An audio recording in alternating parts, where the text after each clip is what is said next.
बिजली बेटी, जरा बाहर तो आकर देख, मौसम कितना सुहाना है। आ रही हूँ माँ, देखो तो आज मैंने ये काला चश्मा पहना है, कैसी लग रही हूँ मैं। बेटी उधर नहीं, इधर देखो, मैं यहाँ खड़ी हूँ। अरे वाह वाह, मेरी बेटी तो ऐसे लग रही है जैसे आसमान से कोई काली परी उतरी हो। उसी समय बादल का पा वहाँ से गुजरता है। वो बिजली को देखकर वहीं रुक जाता है। वाह वाह, क्या अदाएं हैं। ऐसा लगता है जैसे ये हसीना बस मेरे लिए ही बनी है। ऐसा सोचते हुए बादल का पा बिजली का पी के पास आता है। माँ जी नमस्ते। इसी जंगल के नदी के उस पार वाले आम के पेड़ पर मेरा बहुत बड़ा घर है। मैं आपकी सुंदर बेटी का हाथ मांगने आया हूँ। हाथ? बादल बेटे, मेरी बेटी जंगल की सबसे सुंदर कवि है, शहजादी है शहजादी। इसे देखने के लिए दूसरे जंगल के अमीर अमीर काफे लाइन लगाकर खड़े होते हैं। तुम्हारे पास क्या है? माँ जी, मेरे पास पूरा आम का बाग है। मैं वादा करता हूँ कि बिजली को कभी जमीन पर पाँव नहीं रखने दूंगा। अच्छा तो ठीक है, लेकिन मेरी एक शर्त है। मेरी बेटी को अंधेरा बिल्कुल पसंद नहीं। अगर तुझे मेरी बेटी से शादी करनी है तो तुझे जंगल के सबसे ऊंचे पहाड़ से जादुई जुगनू लाना होगा। वो जुगनू जिसकी रोशनी कभी खत्म नहीं होती। परंतु माँ जी, ये तो बहुत खतरनाक है। वहाँ तो बूढ़ी चील रहती है। तो फिर रिश्ता कैंसिल। मेरी बेटी तो किसी शहजादे कवि के घर ही जाएगी जो इसके लिए चांद तारे लाएगा। नहीं नहीं माँ जी, बिजली से शादी तो मैं ही करूँगा। ठीक है, मैं जाऊँगा। इतनी सुंदर कवि के लिए तो मैं शेर की मूछें भी तोड़ कर ला सकता हूँ। ऐसा कहते हुए बादल का पा वहाँ से चला जाता है। माँ जी, तुमने क्यों नहीं बताया कि मैं अंधी हूँ और देख नहीं सकती? बेटी, अगर मैं उसे बता देती तो वो कभी तुझसे शादी ना करता। जैसे पहले 100 कव्वे तुझे रिजेक्ट करके गए हैं। ये कव्वा तेरे लिए परफेक्ट है, इसलिए तो मैंने इसे यहाँ से दूर भेजा है ताकि उसे पता ना चले कि तू अंधी है। फिर बादल का पा चिड़िया के पास जाता है और उसे सारी बात बताता है। बादल भैया, एक बार अच्छे से छानबीन कर लेनी थी। वो कवि तो ठीक है ना? चिड़िया बहन, बहुत सुंदर है वो कवि। जब से उसे देखा है तो मैं सब कुछ भूल गया हूँ। बस अब मैं उसे पाकर ही रहूंगा। मैं जा रहा हूँ ऊंची पहाड़ी पर अपनी बिजली जी के लिए जुगनू लाने। ठीक है बादल भैया, आप आराम से जाइए। ऊपर वाला आपको सफलता दे। तब तक हम सब दोस्त मिलकर आपकी शादी की तैयारी करते हैं। फिर बादल का पा वहाँ से उड़ जाता है। वो ऊंची पहाड़ी की ओर बढ़ने लगता है। पूरा दिन उड़ने के बाद आखिरकार बादल का पा एक गार में पहुँच जाता है। गार में हर तरफ अंधेरा था।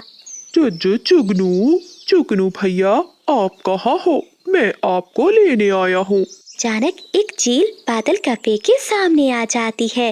बादल कप्पा देखकर डर जाता है।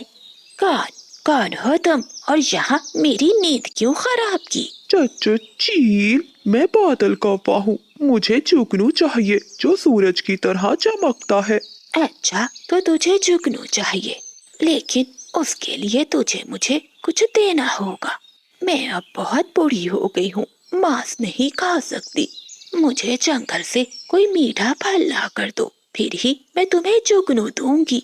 हाँ चील माँ जी, मैं अभी आपके लिए मीठे फल लाता हूँ। ऐसा कहते हुए बादल कप्पा खुशी खुशी उस गार से निकलता है और वो अपने आमों के बाग में जाता है, जहाँ वो एक टोकरी आमों से भर लेता है और वापस गुफा की ओर चला जाता है। ये लीजिए माँ जी, ये रहे आपके मीठे फल। बहुत मीठे आम हैं मेरे बाग के। सच कहा कव्वे, ये बहुत मीठे आम है। चील माँ जी, अब मुझे वो जुगनू दे दीजिए। हाँ बादल, याद आया। वो जुगनू इसी गार के आखिरी कोने में एक बड़े मकड़ी के जाल में फंसा हुआ है। अगर हिम्मत है तो जाकर निकाल लो। फिर बादल कप्पा आगे बढ़ता है। वो एक बड़े मकड़ी के जाल में फंस जाता है। वो जितना निकलने की कोशिश करता है उतना ही उसमें फंस जाता है। तभी उसे सामने जुगनू नजर आता है। जुगनू, मेरे साथ चलो, मैं तुम्हें एक ऐसी शहजादी से मिलवाऊंगा जो आपको अपने सर का ताज बनाएगी। क्या ताज बनाएगी? मुझे सब पता है। वो कभी मुझे अपने घोंसले में बल्ब की तरह लटकाएगी। मैं नहीं चाहता। देखो जुगनू, अगर तुम नहीं गए तो मेरी शादी नहीं होगी और मैं कबारा ही मर जाऊंगा। क्या तुम एक आशिक का दिल तोड़ दोगे? ये सुनकर जुगनू भी रोने लगता है। कभी तुम्हारी बात सुनकर मुझे रोना आ गया। मेरी साथी जुगनू, वो मुझे छोड़कर अकेले चली गई। तब से मेरा दिल टूट गया था और मैं इसी गुफा में रहने लगा। लेकिन आज मैं तुम्हारा दिल नहीं टूटने दूंगा। ऐसा कहते हुए जुगनू बादल कप्पे के साथ वहाँ से चला जाता है।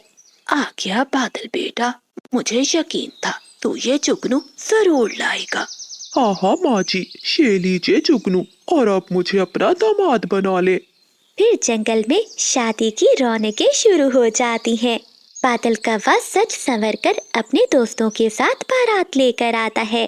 चिड़िया बहन, मुझे कुछ ठीक नहीं लग रहा। इस कपी ने ये काली ऐनक क्यों पहनी है? तोते भैया, बादल ने कहा था कि बिजली को रोशनी पसंद नहीं, इसलिए हो सकता है उसने ये ऐनक लगाई हो। सावित्री अपनी बेटी को देखकर बहुत खुश थी। आज मेरी बेटी का नसीब चमक उठा है। बादल और बिजली की शादी हो जाती है। तभी भूरा कौवा वहाँ आता है। ये शादी रोक दो, बिजली अंधी है।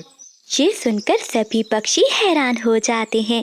लेकिन भूरे, अब तो शादी हो गई। मुझे तो पहले ही दाल में कुछ काला लग रहा था। माँ जी, आपने मुझे इतना बड़ा धोखा दिया। हाँ बादल बेटे, मेरी बेटी अंधी है।